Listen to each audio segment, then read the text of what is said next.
홍재윤 씨뭐 언제 나왔어요? 아침에? 날 추운데 장갑도 안 끼고.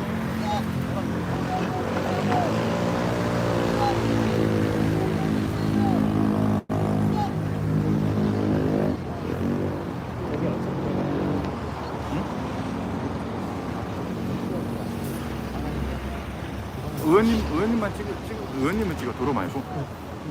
의원님.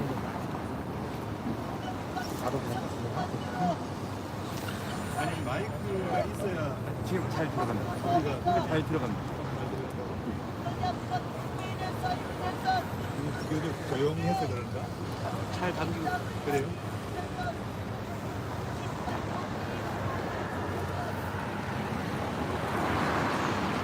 아이고 참. 날씨가 이렇게 춥지 않네요. 그래가지고 제가 강한 날씨도 아닌 것 같아. 그죠? 몇 도쯤 되는 거예요? 영상 4도. 영상 4도. 아이고 뭐 그런 거 춥지가 않네. 이제 지금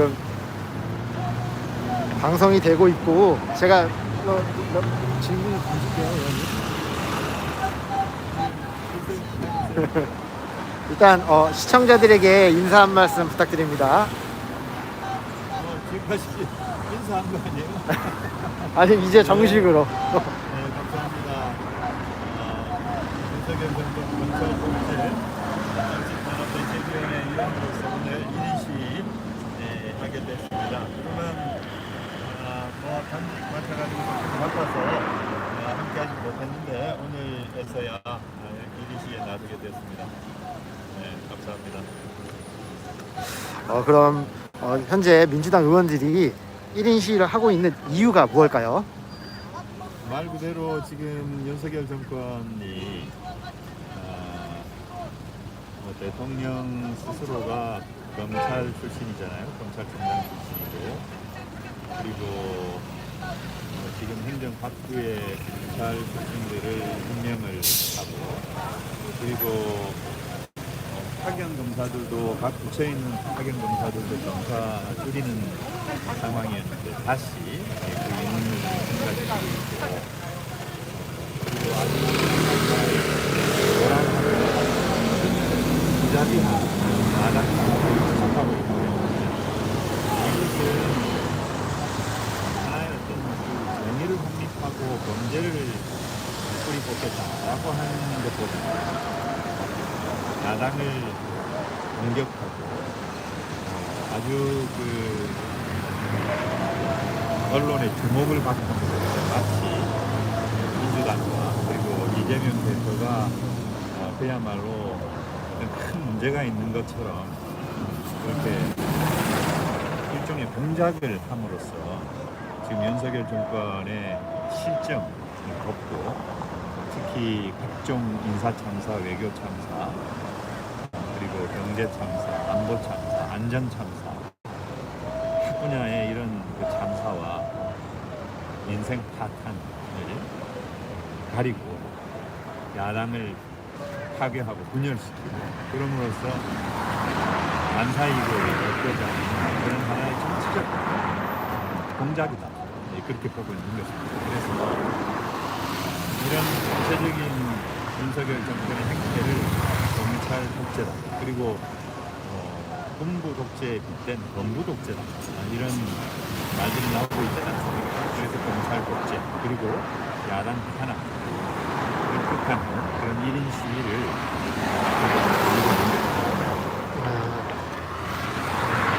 그렇다면 구체적으로 검찰 독재나 정치 탄압의 예를 들어서 설명해 주실 수 있을까요? 지금 야당 탄압을 먼저 말씀을 드리면 야당 탄압은 전체적으로 세 갈래로 진행이 되고 있는 것이죠. 첫 번째는 민주당과 이재명 대표에 대한 탄압 그리고 두 번째는 서훈 안보실장 구속을 통해서 우리가 명백하게 볼 수 있는데 뭐 그것뿐만 아니죠. 문재인 정부 때 있었던 탈원전 정책이라든가 또는 4대 강보 해체 작업이라든지 이런 어떤 정책적인 것들을 통틀어서 문재인 정부의 그런 성과나 실적을 지우기 위한 그런 문재인 정부, 즉 전 정부에 대한 탄압. 이것이 이제 두 번째고, 세 번째는 민주당 의원들을 저는 각계격파하고 있다, 이렇게 보여집니다. 사실 그 노웅래 의원이 지금 압수수색을 당했는데 이것이 노웅래 의원 개인적인 문제겠는가? 그리고 그 노웅래 의원이 압수수색을 당한 것은 어떻게 보면 이정근 씨의 수사를 진행하면서 터져나온 하나의 그 별건 수사가 아닌가, 이런 의혹이 있죠. 그래서 정당한 이게 수사인가? 정당한 압수수색인가? 그리고 노웅래 의원 말씀에 따르면은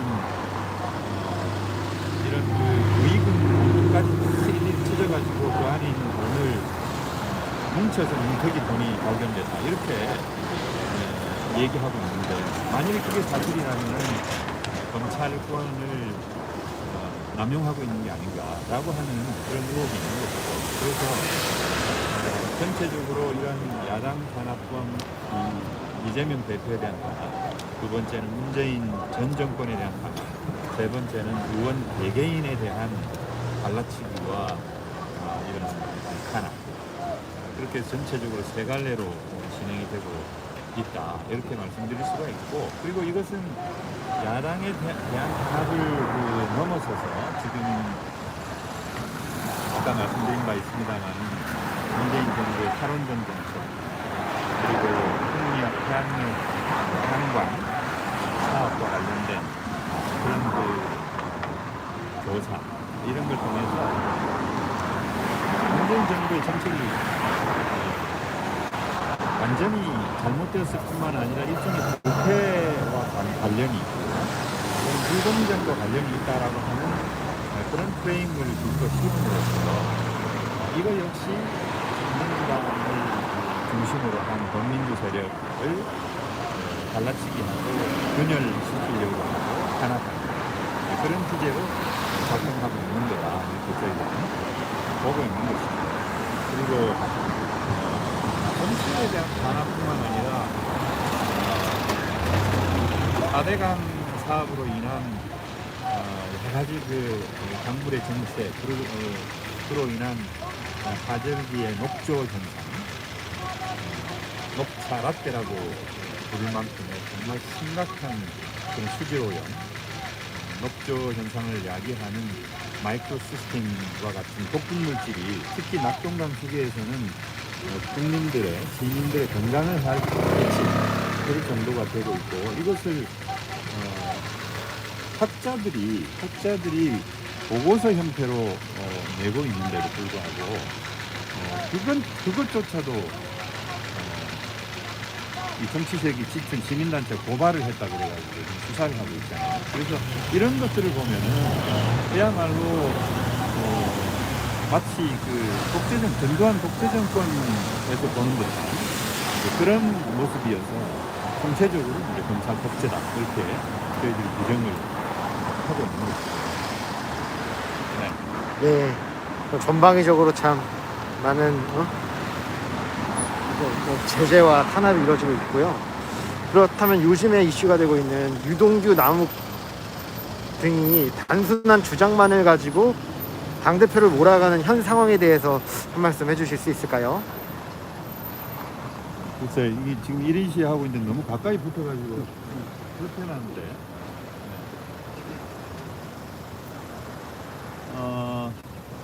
대장동 사건으로 이재명 대표를 얽어놓겠다라고 하는 것은 저는 무모한 발상이다, 이렇게 생각합니다. 지금 유동규 남욱 그 금남배 소위 그 대장동 일당이 구속 기간이 만료가 돼가지고 풀려납니다. 지금 남욱 등이 그 재판을 받고 있잖아요. 금남배 유동규가 재판 진술 과정에서 남욱이 나와서 했던 말들이 다 뒤집어지고 있잖아요. 그것만 보더라도 지금 검찰의 무리한 수사와 조사, 이런 것들이 드러나고 있는 것이고, 원래 이 대장동이라고 하는 것은 말하자면 민간 개발을 하겠다라고 한 것을 이재명 대표가 성남시장 당시에 공영개발을 추진했는데 어쩔 수 없어서 반공영 반민간 이런 형태의 어떤 민간 합작 형태의 개발을 하게 된 것이죠. 그래서 최대한 공공분수를 하려고 했던 것입니다. 그리고 이런 개발 사업 중에서는 가장 많은 액수의 거의 5,500억 이상의 공공분수를 한 사업입니다. 이런 사업을 통해서 만일에 당시 성남시장인 이재명 대표가 무언가 이득을 얻으려고 했다면 그러면 민간 개발을 하지 왜 공영 개발을 섞어서 했냐는 것이죠. 그래서 참 이 국민의힘을 비롯한 또는 검찰의 어떤 그 발상 자체가 이 대장동 사건으로 이재명 시장을 얽어 넣을 수 있다라고 하는 발상 자체가 잘못된 것이다. 저는 그렇게 생각합니다. 반갑습니다. 안녕하세요. 여기까지 오셨어.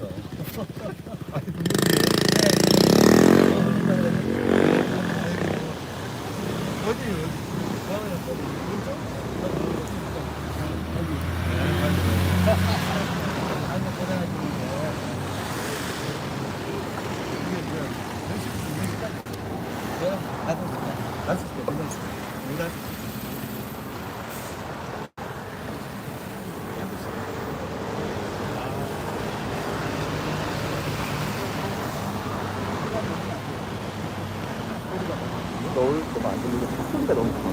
차에서 조금 피해야지. 차 소리가 너무 커. 어떻게 해야 돼? 이렇게 차 소리가 계속. 의원님 말소리 그러니까 아예 같이 의원님 말소리가 잘 안 들리셔요. 의원님.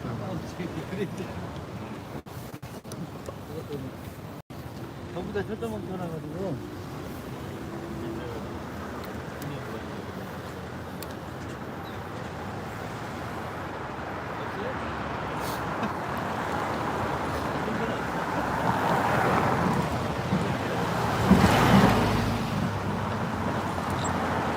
그래야지 차 소리가.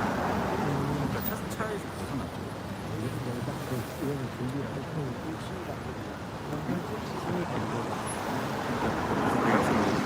이 형태로 약간 이쪽을 보고 보내가지고 차에서 조금 떨어져.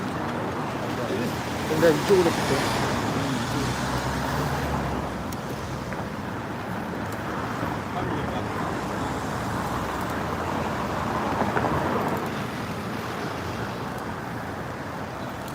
마이크가 있으면 좋을 텐데 그러면 편하잖아요. 근데 이렇게 막 소음도 있고 한데 많이 들린다는 거예요.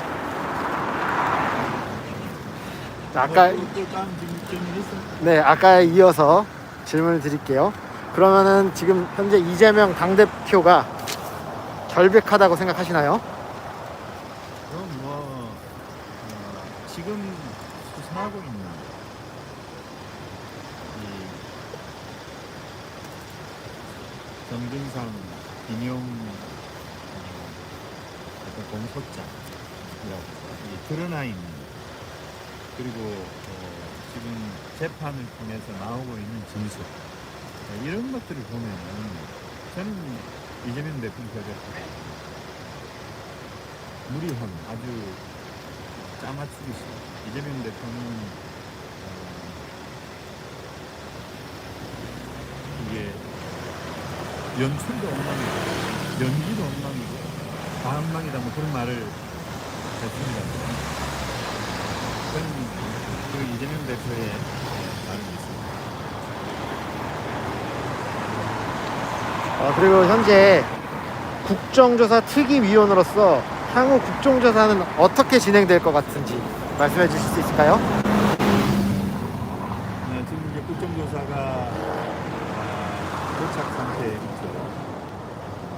국정조사 계획서를 보면은 국정조사는 예산안이 통과된 이후에 발표하도록 되어 있어서 지금 정기국회 원래 12월 2일까지는 예산안이 통과가 돼야 되는데 아직 통과가 되지 못하고 있고 12월 9일 내일이죠. 내일 12월 9일 날이 사실은 정기국회가 끝나는 날인데 끝나는 날까지 내년 예산안이 통과가 될 수 있을 거냐. 이것도 조금 지금은 회의적이고, 그렇게 보면은 국정조사는 내일 정부가 끝난 뒤에도 실시할 수 없게 되는 것이죠. 물론 예비조사는 그 전에 하게 됩니다만은 예비조사조차 여야 간 합의에 의해서 예비조사위원들을 채택을 해야 되는데 그것도 지금 안 되고 있어서 국정조사는 상당 기간 저지선을 그렇게 볼 수밖에 없습니다. 이런 그 예산안 문제, 정부조직적 개편 문제라든가 이런 것들이 한꺼번에 좀 해결이 돼요. 특히 이제 이상민 장관 해임 건의안과 이제 맞물려 있어서 이런 문제들이 좀 전체적으로 해결이 돼야 국정조사로 출발하지 않겠나. 그리고 이미 지금 45일 기간 중에 15일이 넘어가고 있기 때문에 불가피하게 여야가 합의해서 국정조사 기간을 연장을 할 수밖에 없다. 이렇게 보여집니다. 지금 그런 상황입니다. 하루빨리 국정조사를 마무리하고 진행이 잘 됐으면 좋겠네요. 지금 현재 대통령실은 민주당이 이상민 장관 해임을 추진하면 국정조사를 보이콧하겠다라는 입장을 밝혔습니다. 이런 대통령실의 입장은 어떻게 생각하시나요? 국정조사는 여야가 합의한 것이죠. 그리고 국정조사 계획서를 본회의에서 채택한 것입니다. 이것을 대통령실이 보이콧한다는 말이 됩니까? 대통령이 보이콧한다고 얘기를 한 것 같지는 않아요. 모르겠습니다. 언론 보도는 안 됐습니다. 언론 보도에 대통령이 그렇게 보이콧하겠다고 말했다라고 하는 건 저는 보지는 못했어요. 그냥 대통령실이라고 했습니다. 그러면 대통령 아니면 결국 대통령 비서들인데, 그럼 비서가 어떻게 국회에서 국민의 대표기관인 국회에서 국정조사 하자고 합의를 했고 국정조사 계획서를 채택해가지고 본회의 통과를 시켰는데 어떻게 그것을 비서들이 하라 마라 할 수 있어요? 말도 안 되는 얘기입니다. 도대체 이 정권이 정말 민주주의 정권인지 국민의 대표기관인 국회와 행정부의 관계 그리고 대통령실의 관계를 알고 있는 사람들인지 모르겠어요. 말도 안 되는 얘기예요. 네, 참. 흥분하면 안 됩니다.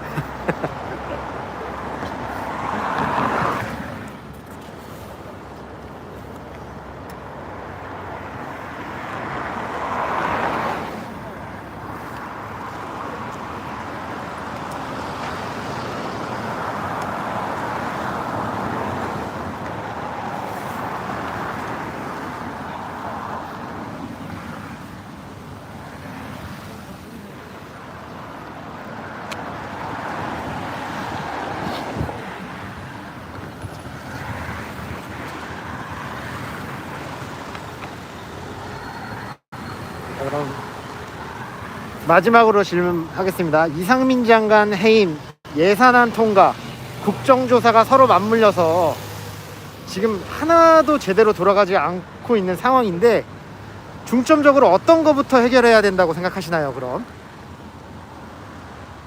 이게 이제 실타래처럼 다 꼬여 있는데 어떤 걸 먼저 풀 거냐라고 하는 거는 굉장히 어려운 문제죠.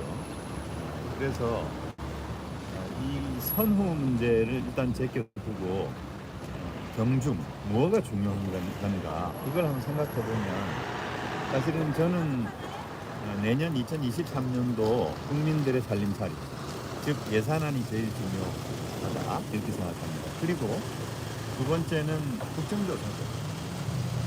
158명의 젊은이들이 길을 걷다가 정말 안쓰럽게 돌아가시는데 어느 누가 한 사람 책임지는 사람 없고 재난안전의 총 책임자라고 할 수 있는 행안부 장관이 자리 하고 대통령은 비호하고 있고 여당도 한마디 말도 못하고 사퇴해야 된다고 주장을 하다가 대통령이 어깨 한번 두드리니까 다 그냥 입을 닫고 그런 상황 아닙니까? 그래서 국정조사를 통해서 진상을 명백하게 규명을 하고 응당 책임져야 할 사람 책임을 묻고 그리고 그런 감사가 다시는 발생하지 않도록 방지책을 제대로 세우는 거 이게 이제 국정조사를 하게 되겠죠. 국정조사가 그 다음으로 중요하고 물론 뭐가 중요하다 이게 따지는 게 사실은 의미는 없지만 지금 상황에서 보면 국민들의 살림살이가 제일 중요하고 그다음 국정조사 그다음에 이제 뭐 해임 건의안이라든지 지금 윤석열 정부의 정부 조직 개편이라든지 뭐 그런 것들이 되지 않겠어요. 근데 이게 다 이제 한꺼번에 물려가지고 꽉 막힌 상태니까 저는 적어도 예산안 통과 시점에서 일괄 처결을 해야 된다 이렇게 생각을 하고 있고 그 가능성이 있을 것이다. 그래서 일단은 내일 저희 당이 이 해임 건의안을 채택한다고 했으니까 이상민 장관의 해임 건의안을 채택하고 사실은 탄핵안을 할 수도 있는데 어떤 면에서는 윤석열 대통령께 한번 기회를 드리는 거예요. 그래서 해임 건의안 채택을 하면 윤석열 대통령은 일단 장관부터 강연을 하고 해임을 하고 그런 다음에 예산안부터 해서 지금 물려있는 모든 문제들을 해결해 나가야 된다 이렇게 보고 있습니다. 좋은 말씀 감사합니다. 네. 네. 마지막으로 인사 한 말 해주시겠어요? 감사합니다. 다음에 좀 더 좋은 퀄리티로 라이브 방송을 진행하도록 하겠습니다. 감사합니다.